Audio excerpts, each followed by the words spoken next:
More of the COVID crisis in just a moment, but first, as Tropical Storm Fred passes by the west coast of Florida, residents here are hoping the rains will bring some relief from the red tide outbreak that has persisted for weeks. Last week, the state of Florida filed a lawsuit against the owner of the Piney Point phosphate plant. A giant reservoir at the plant was in danger of collapse earlier this year, so the company dumped 215 million gallons of polluted water into Tampa Bay this spring. And many believe the dump led to the massive red tide outbreak in the fish kills this summer. The state's lawsuit is not the only one against the phosphate plant. Environmental groups, including the Center for Biological Diversity, have sued the plant owner, HRK, and the state of Florida. Jaclyn Lopez is the Florida director of the Center for Biological Diversity, and she joins us now. Jaclyn, thanks for coming on. Thank you for having me. So are you convinced that the red tide outbreak was tied to the Piney Point dump? The red tide that we've seen in Tampa Bay is unprecedented. We've not seen anything like this in recent history.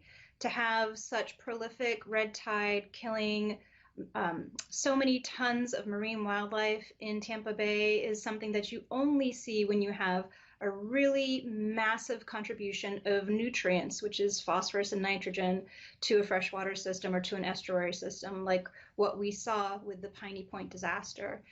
Why scientists believe that the two are linked is because of that approximately 215 million gallons of discharge was a lot of nitrogen, estimated to be about 200 tons of nitrogen, which is the equivalent of what the lower part of Tampa Bay receives over the entire year. It received it in just under 2 weeks.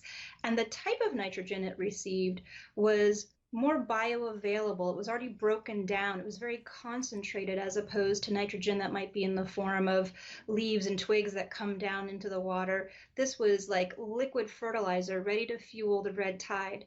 Now, there was red tide that was already in the area. Red tide, as we know, is naturally occurring off the Gulf Coast.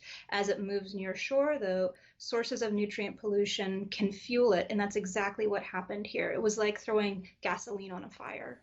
Jaclyn, do you think the state could have prevented this the spill from happening and the subsequent red tide? The Florida Department of Environmental Protection is the regulatory agency in Florida charged with overseeing the maintenance of the phosphogypsum stacks in Florida, of which we have just over 24. That's what Piney Point is. It's a phosphogypsum stack. It's where the waste from creating phosphoric acid goes to, and it's put in these really big piles, and on top of the piles are ponds of processed water. Now, when the company that used to own it about 2 decades ago went bankrupt, the Florida DEP took over the oversight, the management, the ownership of Piney Point for a period of time, for about 5 years, and oversaw the installation of liners. And even when it wasn't the direct owner, it was the regulator of that gyp stack. And we know that the 12 months preceding the Piney Point disaster, HRK Holdings, the company that owns Piney Point now, was telling DEP that it was reaching a critical capacity and that any additional amount of rainwater would put it in a really difficult position.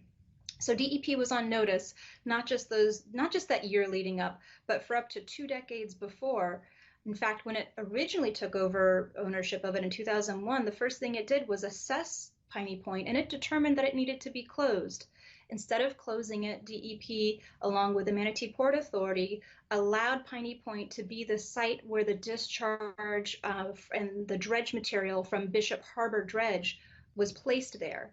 And that was against the recommendation of the Army Corps of Engineers. That was against the better judgment of anyone who knew what was going on at Piney Point. So to answer your question, absolutely, DEP could have prevented this catastrophe by taking earlier action, by listening to all of these warning signs that were coming for decades and most recently within the last year. Jaclyn, we only have a minute, but a lot of rain is heading our way. We've had a lot of rain this summer. Are we out of the woods when it comes to the need to release more water from Piney Point? The DEP's lawsuit against HRK says that Piney Point is still at a place of imminent failure. Now, we don't know what the details of that means, but potentially with the addition of rain and wind, there's a threat. All of these phosphogypsum stacks present a threat. We've seen releases from other phosphogypsum stacks of this polluted water into our freshwater and our marine ecosystems in the past when hurricanes have come through. So we're still in hurricane season, and we have our fingers crossed that we're not going to see any more environmental damage or crisis for the communities around these phosphogypsum stacks. Jaclyn Lopez, thanks a lot for coming on the program. Thank you. And stay tuned. A court ruling has blocked Tallahassee's effort to make it harder to amend the state constitution, and we'll have more on that next.